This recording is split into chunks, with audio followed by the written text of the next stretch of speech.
지난주 29일 날 밤이었었죠. 유럽의 가장 아름다운 야경을 자랑하는 헝가리 부다페스트 다뉴브 강에서 끔찍한 수상사고가 벌어져서 온 국민과 세계인의 가슴을 참담하게 만든 사건이 있었습니다. 언론을 통해 우리가 알고 있는 바, 최소 7명이 사망하고 19명이 실종되었고 실종자 전원을 사망 추정하는 아주 고통스러운 사고입니다. 오직 7명만 구조되었다는 소식이 우리의 가슴 속에 세월호를 연상시켜서 더 가슴을 참담하게 만들었던 사건입니다.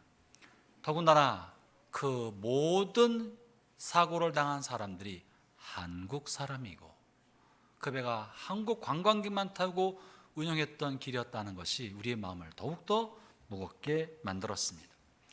이 다뉴브 강은 수심도 깊고 유속도 빨라서 많은 실종자와 사망자를 내었지만 더 가슴 아픈 것은 관광객 대부분이 구명조끼를 입지 않았다는 사실이에요. 배에는 구명조끼가 있었으나 단 한 사람도 구명조끼를 착용하지 않았던 것 같습니다.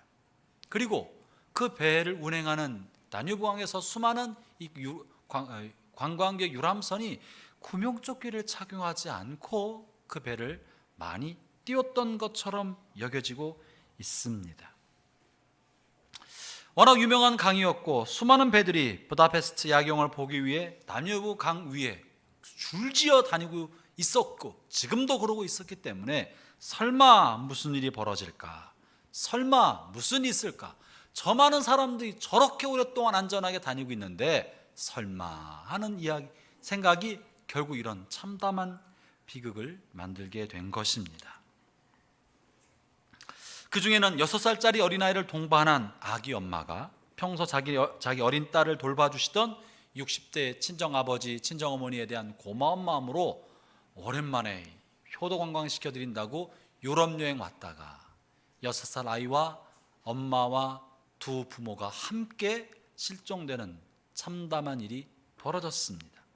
아직도 시신을 못 찾고 있습니다.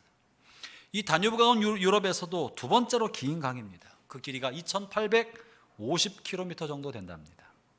낙동강이 510km니까 낙동강보다 5배가 더 긴 강이에요. 긴 강. 이 긴 강은 독일에서 시작해서 오스트리아, 슬로바키아, 헝가리, 크로아티아, 세르비아, 루마니아, 불가리아, 몰도바, 우크라이나 등 10개 나라를 지나가거나 국경이 되고 있으면서 많은 나라와 연접해 있다고 합니다. 그 중에서 헝가리의 이 부다페스트 이 유역은, 이 부근은 아름답고 유적지가 많아서 유네스코에 등재되어 있는 구간이랍니다. 그러니까 야경이 유럽에서 최고로 아름다운 것 중에 하나였던 거예요. 굉장히 많은 관광객이 몰렸던 것입니다. 이 아름다운 강, 유서 깊은 유적지가 죽음의 강이 될 줄 일주일 전만 해도 누가 상상이나 했겠습니까? 형제자매 여러분, 인간의 삶 속에 필연적으로 죽음은 있기 마련입니다. 죽음은 세상 모든 사람들에게 예외 없이 찾아오는 가장 불행한 일입니다. 죽음에는 빈부, 귀천이 없고 차별이 없습니다. 죽음이 우리 삶에 언제 찾아올지 아무도 모릅니다. 그러나 분명한 사실은 아무도 예측하지 못하는 순간에 부지불식간에 우리에게 다가오고 시시각각 다가오고 있다는 사실입니다. 지난주에는 33명의 사람들이 고통을 받고 그 중에 20여 명의 사람들이 운명을 달리하였지만 그러나 오늘 누가 어떻게 될 줄 아무도 모르는 일인 것입니다. 그렇기 때문에 죽음은 우리에게 두려운 일이고 공포스러운 일임이 틀림없습니다. 여러분, 우리 중에 누구도 죽음을 경험해 본 사람은 아무도 없습니다. 혹시 여러분 중에 죽음을 경험하신 분 계시나요? 아무도 경험해 본 사람이 없습니다. 다만 죽음을 경험하는 사람을 옆에서 지켜보았을 뿐입니다. 이 죽음이란 것은 순식간에 그 사람에게서 모든 것을 빼앗아 갑니다. 그 사람이 누릴 수 있는 모든 것, 가질 수 있는 것, 친족과 가족과 경험과 사회생활과 모아놓은 재산과 그 모든 것을 바로 그 순식간에 송두리째 앗아가는 것이 죽음입니다. 뿐만 아니라 그의 삶 속에서 누릴 수 있는 기쁨, 즐거움, 행복, 사명, 꿈과 미래와 비전, 이 모든 것도 한순간에 사라져 버리게 만드는 것이 죽음입니다. 어느 누구도 이 절망적 죽음으로부터 도망갈 수도 없고 피할 수도 없습니다. 죽음은 정말 두려운 것입니다. 그렇기 때문에 어떤 사람도 이 죽음을요 편안하게 자연스럽게 받아들이기가 어렵습니다. 쉽지 않은 일인 것이에요. 그래서 우리의 마음속에는 죽음 반대편에 있는 생명에 대한 강한 애착과 집착을 갖기 마련입니다. 저는 목회자로서 수많은 환자들을 지켜보았고 수많은 사람들의 임종을 지켜보고 임종을 도와드렸습니다. 믿음의 사람들에게도 죽음은 두려운 일입니다. 천국에 대한 소망이 있어도 두려운 일임은 틀림없는 것입니다. 할 수만 있으면 좀 미루고 싶은 것이 죽음인 것이 사실입니다. 우리나라에 지난 한 해 2018년 한 해 동안 교통사고로 사망한 사람의 수가 42년 만에 최저였다고 합니다. 2017년 21만 7천여 건의 교통사고로 32만여 명이 부상을 당했는데 그중에 3,700명이 목숨을 잃었습니다. 하루에 10명꼴로 사망사고가 난 것입니다. 지금도 하루에 10명가량이 우리나라 땅에서 사망사고가 일어나고 있는 셈입니다. 지난 한 해 동안 질병과 사고로 이 땅을 떠난 사람의 총수가 29만 명입니다. 하루에 782명씩이 이 땅에서 사고나 질병으로 세상을 떠나게 되는 분입니다. 매일 780명의 사람들이 세상을 떠납니다.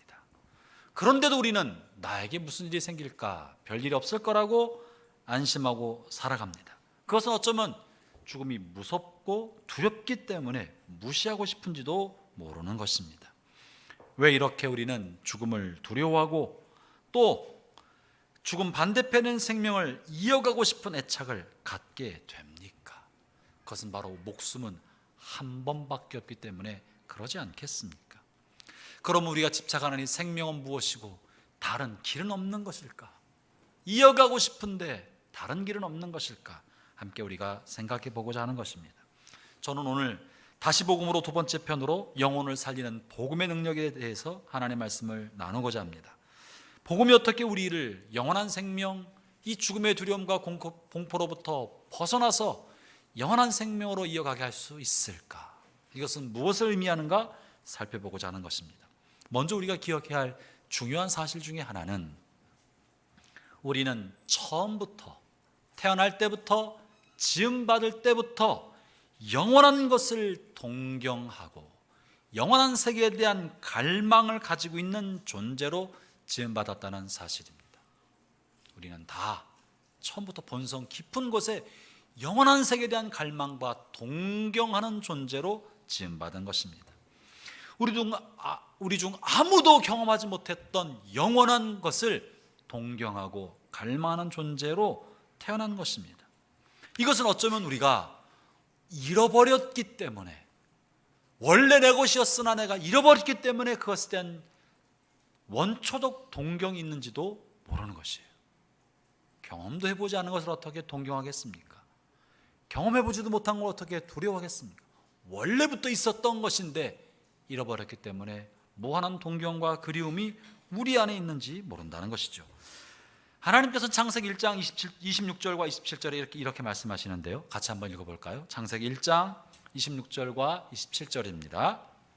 시작. 하나님이 가라사대 우리의 모양대로 우리가 사람을 만들고 그로 바다의 고기와 땅에 기는 모든 것을 다스리게 하자 하시고 하나님이 자기 형상 곧 하나님의 형상대로 사람을 창조하시되 남자와 여자를 창조하시고, 하나님께서 사람을 만들 때 하나님의 형상대로 만들었다라고 말합니다. 하나님의 형상이라는 것이 결국 사람처럼 두 눈을 가지고 앞을 보는 존재로 만들었겠습니까? 뒤에는 머리카락이 있어서 뒤를 보지 못하는, 앞만 보는 180도가 못 되는 시각을 갖고 있는 존재로 하나님이 그런 분은 아니실 것입니다.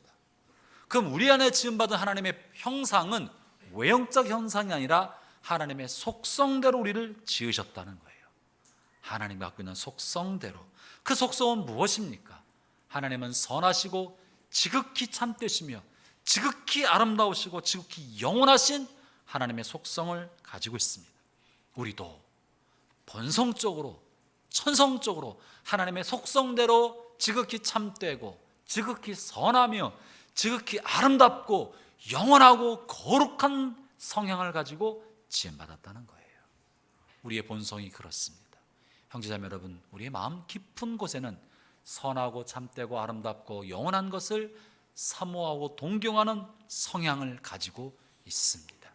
그래서 그런 사람을 보면 칭찬해 주고 싶고 좋아하고 갈망합니다. 그러나 그런 성향을 갖고 본성을 가지고 지음받았으나 타락한 이후로, 우리가 타락한 다음에 그 하나님의 성향과 하나님의 형상과 원형이 파괴되고 일그러져서 온전히 그 기능을 하지 못하게 된 것입니다. 그래서 마음속으로는 지극히 선한 삶을 사모하지만 실제 우리는 그렇게 선하요, 선하지 않아요? 별로 선하지 않아요. 진실한 삶을 살고 싶어요. 거짓 없는 삶을 살고 싶어요. 그러나 우리 마음 깊은 곳에는 때때로 거짓이 틈타서 나 자신을 변호하고 속이고 감추려고 하는 성향이 생겨나게 되어버렸어요. 거짓 없는 참된 삶을 살고자 하는 열망은 많지만 애쓴다고 되지 않는 한계를 갖게 되었습니다. 아름다운 삶을 꿈꾸고 추구하지만 우리의 미모는 그렇게 오래가지 못합니다. 오래가지 못합니다. 영원한 것을 사모하지만 100년을 넘게 살아갈 수가 없는 게 우리입니다. 마음에 열망과 사모하는 마음은 있으나 그렇게 되지 않는 게 우리인 거예요. 이 까닭은 하나님이 본래부터 우리를 그렇게 지으셨으나 우리의 죄로 말미암아 하나님의 형상이 일그러지고 파괴되고 왜곡되었기 때문에 바라고 원하지만 이룰 수 없게 된 것입니다. 영원한 삶도 그러한 것이에요. 우리 마음 깊은 곳에 죽음 넘어 영원한 삶에 대한 갈망은 있으나 우리는 영원한 삶을 살 수 있는 능력은 잃어버린 것입니다. 여러분, 이것은요, 우리가 잘 아는 춘추 전국시대 중국 천하를 통일했던 진시황의 꿈도요 천하 통일 넘어서 불로장생을 하는 것이었어요. 천하를 통일한 후에 수많은 사람을 천하에 보내어서 불로장생할 수 있는 길을 찾아보았지만 그도 짧은 인생을 살고 불꽃처럼 살아가게 되었습니다. 아무도 자신의 생명을 연장시킬 수 없었던 것이죠. 원함은 있으나 얻어내지 못하는 것입니다. 이 모든 것은 우리의 죄악으로, 우리의 불순종과 우리의 악으로 인해서 하나님께로 가는 길이 막히게 되었고 스스로 얻어낼 수 없게 된 것입니다.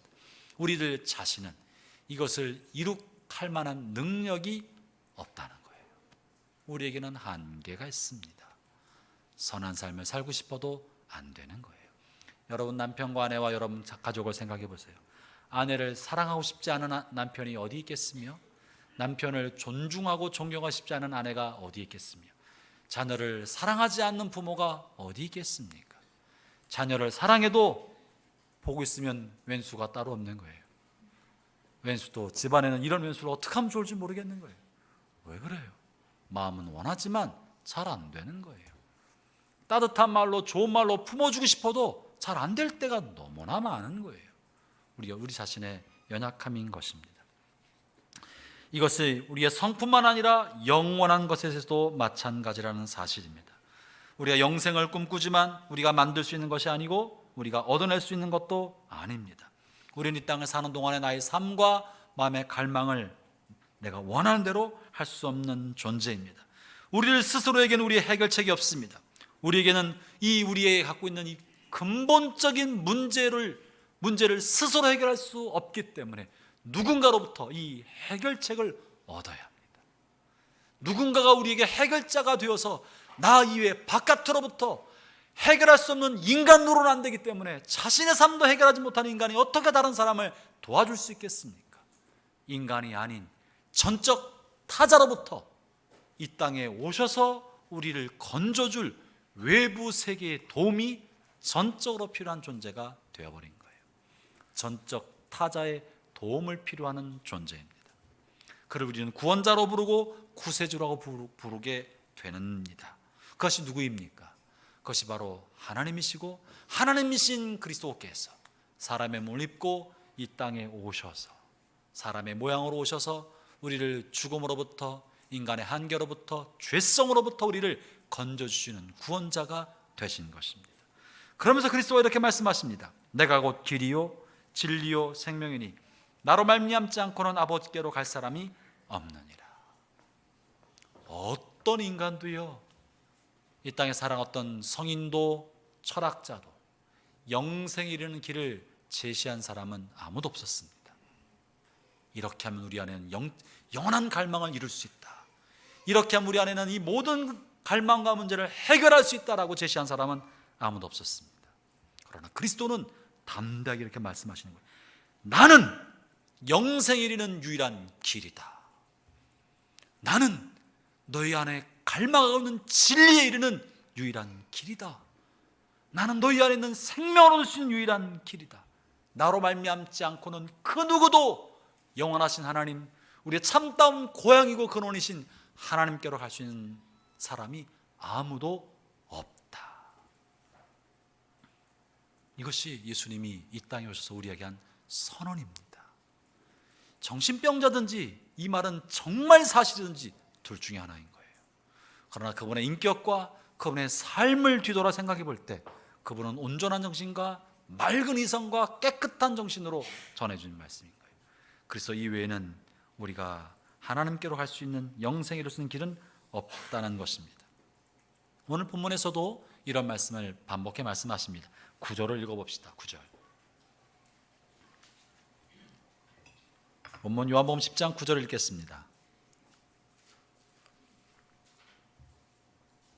시작. 내가 문이니 누구든지 나로 말미암아 들어가면 구원을 받고 또 들어가며 나오며 꼴을 얻으리라. 내가 문이니, 내가 구원으로 들어가는 문이고 천국으로 들어가는 문이고 영생으로 들어가는 문이고 하나님 아버지께로 가는 영원한 문이니 나로 말미암지 않고는 누구도 영생으로 천국으로 구원으로 들어갈 수 있다 없다? 없다. 없다. 안 된다. 길이 없다. 예수님만이 유일한 구원의 길입니다. 예수님만이 유일한 영생으로 들어가는 문이 되는 것입니다. 예수님만이 유일하게 우리가 천성적으로 본성적으로 갖고 있는 죄성을 용서함 받고 지난날 살아가면서 지었던, 알게 지었던, 모르게 지었던 나의 삶에 덕지덕지 붙어있는 수많은 죄악의 습관들을 깨끗하게 용서함 받고 하나님의 영원한 자녀가 될 수 있는 유일한 문이 되는 것입니다. 7절에서도요 이거 반복해서 말씀하십니다. 7절을 이어서 봅시다. 7절 시작. 그러므로 예수께서 다시 이르시되 내가 진실로 진실로 너희에게 말하노니 나는 양의 문이라. 내가 진짜 말하는데 내가 문이다. 나로 말미암지 않고는 길이 없다.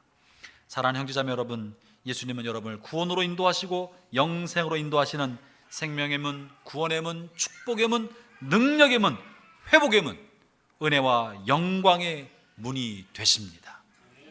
이것을 흔들림 없이 믿기를 바랍니다. 우리 안에 모든 부요함과 모든 은혜와 삶의 의미와 영생의 평안함은 오직 그리스도로부터, 오직 그리스도를 통하여, 오직 그리스도 안에서만 가능한 것입니다. 우리의 마음이 그래서 그리스도 말고 다른 것을 통해서 그것을 얻고자 주목하여 바라보면 여러분 문이 아니고 벽으로 가려고 하는 사람이 되는 것이고 담을 넘으려는 사람이 되는 것입니다. 마음 안에 불안, 근심, 염려, 두려움, 뭔가 다른 것에는 강렬한 열망이 생길 때 잠시 내려놓고 이 모든 것의 문이 되신 그리스도를 주목하여 바라보고 그 그리스도 향해 갈 수 있게 되는 용기를 갖게 되기를 바랍니다. 그래서 그리스도가 문이라고 말씀하고 계신 것입니다. 두 번째, 예수님은 우리에게 풍성한 삶, 생명력이 넘치는 삶, 행복한 삶으로 인도하는 문이 됩니다. 다만 천국으로만 인도할 뿐만 아니라 그리스도는 우리에게 풍성한 삶을 주시기 위해서 오셨다는 것입니다. 그래서 10장 10절에서 이렇게 말씀하시죠. 10장 10절을 읽어보겠습니다. 시작.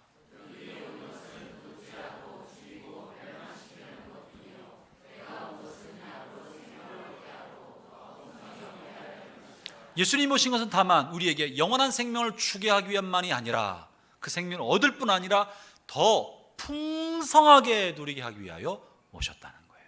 이것은 대단히 중요합니다. 주님 오신 것은 우리를 천국으로 안내하여 천국 백성이 되게 만들고 천국행 티켓을 주고 천국 시민권을 얻게 해서 죽음 이후에 영원한 삶을 살게 하려는 그런 것만이 아니라 이 땅에서 살 때도 생명을 풍성하게 누리도록, 생명을 얻되 풍성하게 누리게 하기 위해서 오셨다는 것입니다. 주님의 관심은 이 땅을 넘어 영원한 천국에만 있는 것이 아니라 이 땅을 사는 동안에도 생명력이 넘치는 삶, 풍성한 삶, 행복감으로 충실한 삶, 이런 삶으로 우리를 인도하기를 원하신 것이 주님의 뜻이고 이 땅에 오신 주님의 목적인 것입니다. 다시 말하면 이 땅에서도 우리는 참된 행복한 삶을 누려야 합니다. 만족한 삶, 감사가 넘치는 삶, 풍요로운 삶, 물질적인 풍요만이 아니라 정서적인 풍요와 마음의 여유 있는 삶을 살게 하려는 것이 주님의 뜻인 것입니다. 사랑하는 형제자매 여러분, 저는 여러분의 삶 속에도 영생을 얻는 구원뿐만 아니라 이 땅을 살면서도 마음의 여유와 만족감과 정신적인 정서적인 풍요함이 가득하기를 축원합니다. 여러분의 가정 안에도 천국 공동체가 일어나고 마음의 풍요로움이 가득 가정 안에도 넘치기를 바랍니다. 교회 공동체 내도 모일 때마다도 행복감과 즐거움이 넘치고 만족감이 넘치고 감사가 가득하고 마음의 여유와 만족감이 넘치는 그런 천국 공동체, 그것이 주님이 우리에게 주시겠다고 약속하신 주님의 은혜인 것입니다. 오늘 본문에 이런 것이 잘 표현됐는데요, 9절에 이렇게 말하는데 제가 한번 읽어볼 테니까 들어보세요. 내가 문이니 누구든지 나로 말미암아 들어가면 구원을 받고 또는 들어가며 나오며 꼴을 얻으리라. 이 말이 재밌어요. 나로 말미암아 들어가면 구원을 받고, 구원받는 것에서 끝나지 않고 들어가며 나오며 꼴을 얻으리라. 이 무슨 말일까? 구원을 받았으면 끝나는데 들어가며 나오며, 이 본문의 표현은 당시 히브리 사람들, 유대인들이 일상에서 사용했던 관용적 표현이랍니다. 히브리인들은 이 말을 들을 때 유대인들을 무슨 말인지 바로 알아듣고 일상적으로 그냥 잘 사용하는 습관적 언어 생활 중에 하나였던 거예요. 이 들어가며 나오며 무엇을 얻는다는 이 표현은 어디서 온 표현이냐면 신명기 28장 6절에서 나와 있는 성경의 표현을 이렇게 차용해서 일상에서 썼던 거예요. 28장 6절에서 이렇게 말합니다. 네가 들어와도 복을 받고 나와도 복을 받을 것이다. 들어와도 복 받고 나와도 복 받고 들어오며 나오며 꼴을 얻는다. 이 말은 신명기 28장에서 성경에 쓰이는 이 말을 사람 일상 회화 속에서 관용적으로 사용했던 거예요. 뜻은 무언가? 하나님의 돌보심 안에 안전하고 안전이 보장된 풍요로운 삶을 누리게 된다는 내용이 이 말인 것입니다. 신명기 28장에 하나님을 경외하는 백성에게 주신 축복이 네 떡반죽도 그릇도 복받고 집에 있는 모든 것도 복받고 네가 앉아도 복받고 서도 복받고 집을 나가도 복받고 집에 들어와도 복받게 된다, 이 말씀인데 이거 주님이 여기에 끌어오신 거예요. 나를 믿는 자는, 나로 말미암아 하나님 나라에 들어가는 사람은 구원을 받을 뿐만 아니라 들어가도 복받고 나와도 복받고 그 하는 일마다 형통하게 될 것이다. 이것이 본문의 말씀인 것입니다. 사랑하는 형제자매 여러분, 여러분 삶 안에 구원의 은총이 넘치기를 축원합니다. 동시에 들어가도 복 받고 나와도 복 받고 들어가며 나가며 꼴을 얻는 주님의 풍성한 은혜가 넘쳐나기를 축원하는 것입니다. 이것이 주님이 우리에게 주시고자 하는 바예요. 그러나 내가 이것에 관심이 없고 아이고 주님 나는 이것도 족합니다. 그러면 또 그렇게 사는 거지. 그러나 주님이 나에게 주시고자 하시는 들어가도 복 받고 나와도 복 받고 들어가며 나오며 꼴을 얻는, 생명의 꼴을 얻고 먹을 것을 얻고 부유함을 공급받는 이 은혜가 내게도 나의 가정에 나의 삶에도 넘쳐나게 하여 주옵소서. 말씀대로 이루어 주시옵소서 하는 사람에게는 그대로 또한 이루어질 줄로 믿습니다. 주님의 관심은 천국 안에만 있는 것이 아니라 오늘을 살아 나의 삶에 대해서도 지극한 관심이 있다는 거예요. 주님은 여러분이 잘 살기를 원하십니다. 주님은 여러분들이 큰 행복을 누리기를 원하십니다. 주님은 여러분의 마음에 평안을 누리고 여러분의 삶이 마음에 선한 뜻이, 욕심 말고 선한 뜻이 성취되기를 원하십니다. 주님은 여러분이 삶의 일터의 삶의 모든 자리에서 선한 지도자가 되고 등불처럼 하늘의 별처럼 많은 사람을 옳은 대로 이끄는 데 쓰임받기를 원하시는 것입니다. 이 축복, 이 복은 누구에게 주신 것입니까? 요한복음 10장 38절에 주님께서 이 대상자를 이야기하고 계시는데요, 함께 읽어볼까요? 10장 38절 시작. 죄송합니다. 요한복음 10장 3절과 5절. 요한복음 10장 3절 5절 3절부터 5절 자막을 통해 읽겠습니다. 시작. 문지기는 그를 위하여 문을 열고 양은 그의 음성을 듣나니 그가 자기 양의 이름을 인도하여 내느니라. 자기 양을 다 내놓은 후에 앞서가면 양들이 그의 음성을 아는 고로 따라오되 타인의 음성을 알지 못하는 고로 타인을 따르지 아니하고 도리어 도망하느니라. 이 일은 누구에게 이루어지나 주님의 양들에게. 주님의 양들이 양의 문으로 들어가기 때문에 주님의 양들에게 생명을 얻게 하고 더 풍성히 얻게 하며 들어가고 나오고 꼴을 얻게 하는 은총을 주시는 것입니다. 그럼 주님의 양과 주님의 양이 아닌 양들을 어떻게 구분하겠습니까? 주님의 양들에게 주신 것인데, 주님의 양의 특징은 뭡니까? 그는 내 음성을 알아듣는다. 그래서 그가 자기 양의 이름을 불러내어서 인도해 주신다. 그리고 주님이 앞서가시면 양들은 그 음성을 아는 고로 따라간다. 할렐루야. 사랑하는 형제자매 여러분, 우리가 생명을 얻은 우리가 오늘 살아 우리의 삶 속에서 풍성한 삶을 사는 비결이 뭡니까? 그것은 우리를 인도하신 주의 음성을 잘 분별하고 그 음성에 순종하고 주의 뜻대로 살아갈 때 우리의 삶에 넘치는 부유함과 풍성함을 공급해 주신다는 거예요. 그냥 아무렇게 살아도 그냥 복이 예정된 것이 아니라 우리의 삶에는 수많은 지뢰와 위험한 것이 세상에 널려 있는데, 그렇기 때문에 우리를 인도하는 목자가 필요한 것이고, 그리스도가 우리의 삶의 목자가 되어서 앞서 가시며 양의 이름을 불러서 인도하실 때 그분의 인도하심을 알아차려서 잘 듣고 나를 인도하신 주님의 인도하심을 따라 잘 따라갈 때 우리는 들어가도 복받고 나와도 복받고 들어가며 나오며 생명의 꼴을 얻게 되는 놀라운 종이 있게 될 것입니다. 여러분의 가정 안에, 몸된 교회 안에 여러분이 하는 일마다 이 같은 은혜가 넘치기를 바랍니다. 이 놀라운 은혜, 죽음을 벗어나 영생을 얻을 뿐만 아니라 그 영생을 주신 확신 속에 거할 때 나에게 영생을 주신 주님의 음성을 알아차리고 이 땅에 사는 동안도 평안하고 행복하고 부유함이 넘치는 삶을 살고 마음의 여유와 평강을 얻는 삶을 살아가는 놀라운 비결, 이 비결이 어디 있냐고요.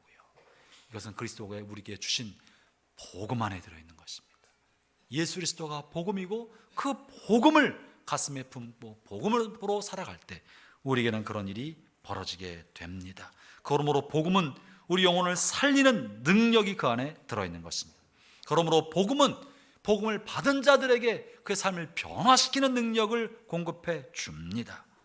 그러므로 또한 복음을 받은 자가 주변 사람들에게 이 복음을 전파하도록 요청하고 있는 것입니다.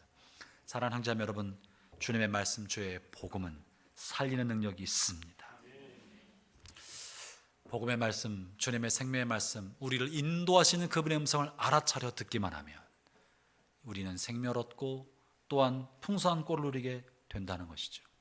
그런 사례는 너무너무 많습니다. 주님이 이 땅에 사시는 동안에 평생 눈 한 번 떠보지 못한 나면서부터 소경된 사람에게도 그의 눈에 안수해 주시면서 실로암 연못에 가서 씻고 오라 했을 때 주님의 그 말씀을 복음을 알아듣고 씻으러 가서 눈을 씻고 온 그 소경은 눈을 떴어요? 뜨지 못했어요? 눈을 뜨게 됐어요. 그러나 그가 귀로는 들었으나 순종하지 않았다면 아무 일도 벌어지지 않았을 것입니다. 주님의 말씀을 알아차리고 알아듣고 순종하는 사람에게는 생명의 능력이 나타납니다. 구약의 에스골 골짜기의 마른 뼈들에게도 주님이 생기야 들어가라 살아나라 하자 마른 뼈가 알아듣고 움직이기 시작할 때 마른 뼈는 생명을 얻고 거대한 군대가 되었습니다. 주님 시대에 죽은 지 나흘이나 되어서 무덤 속에 갇혔던 나사로에게 주님이 나사로야 뭐해라? 잘 자라? 나사로야 나와라. 죽음 좀 쉬려고 잠들었는데 왜 나를 깨우시나요?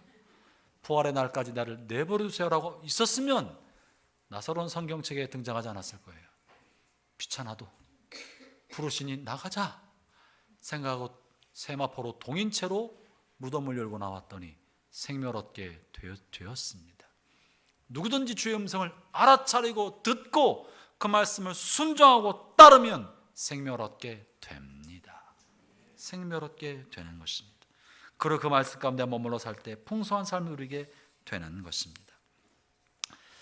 사랑하는 형제자매 여러분, 우리는 이제 우리가 받은 이 생명의 복음을 전파하는 전파자가 되어야 할 것입니다. 우리는 이 생명의 복음을 받는 사람이 누구든지 상관없이 그가 지난날에 어떤 삶을 살아왔든지 그의 생명의 날이 얼마나 남았든지 상관없이 그가 누구든지 예수 그리스도의 이름을 부르고 주님이 나를 부르실 때 그 음성을 알아듣고 주님께 순종하며 자신의 삶을 내어드리기만 하면 그는 생명을 얻되 풍성한 삶을 얻는다는 것을 믿습니다. 여러분도 믿으십니까? 참으로 믿으십니까? 그리스도를 향하여 마음의 문을 열고 그리스도의 말씀을 받아들이고 예수 그리스도 삶의 주인으로 모시고 그분 앞에 자신의 삶을 드리기 위해 그분의 길을 따라간다면 생명을 얻을 뿐 아니라 풍성한 삶을 누리게 된다는 것을 믿으십니까? 주님께서는 이것을 받고 믿는 사람에게 동일하게 이제 이 생명의 복음을 전하라고 말씀하고 계십니다. 주님은 이 놀라운 비밀을 우리에게 맡기셨습니다. 복음을 전하도록 부탁하신 것입니다. 여러분, 지난주에 비극적인 그 다뉴브강 침몰 사고로 실종자를 포함하여 26명의 사망사고가 생기는 도중에 이 극적으로 구조받은 사람이 7명이었습니다. 7명 중에 한 일간지에 구조받은 사람의 인터뷰가 실린 것을 제가 유심히 읽어보았습니다. 그 7명 중에 한 명이 30대 윤모 양인지 양인 것 같아요. 윤모 양, 30대 윤모 양. 병원에서 부모님에게 전화한 내용이 기사에 실렸습니다. 이 윤모 양은 극적으로 자신의 구조된 상황을 아버지에게 전해 주었습니다. 윤모 양은 배가 뒤집히게 되자 순식간에 강물에 휩쓸려 죽게 되었다고 얘기합니다. 본인의 표현으로 꼴깍꼴깍 숨이 넘어가고 있었다고 말하는, 이게 보이는 표현이에요.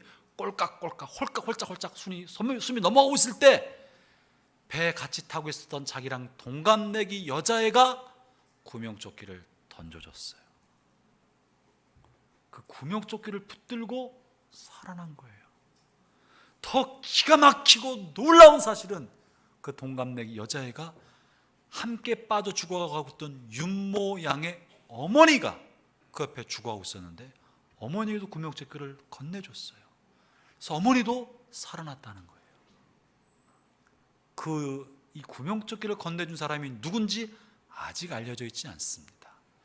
어떻게 자기도 살아나고 그 경각을 다투는 이 급한 시기에 급류가 그렇게 빠르게 몰려가고 있고 자기도 숨쉬기 어려운 그 순간에 어디서 구명조끼를 챙겨가지고 그 두 사람을 살렸는지 아직 미스테리이지만 그 경각에도 자기만 살지 않고 급히 구명조끼를 챙겨서 자기 앞에 보이는 사람에게 닥치는 대로 구명조끼를 던져주었기 때문에 그 여인은 모녀의 생명을 살리게 된 것입니다. 사랑하는 형제자매 여러분, 오늘날 죄악의 급류가 이 사회를 휩쓸고 지나가고 있습니다. 다 그러고 있는데 다 이렇지 뭘 특별한 일이 벌어지겠어?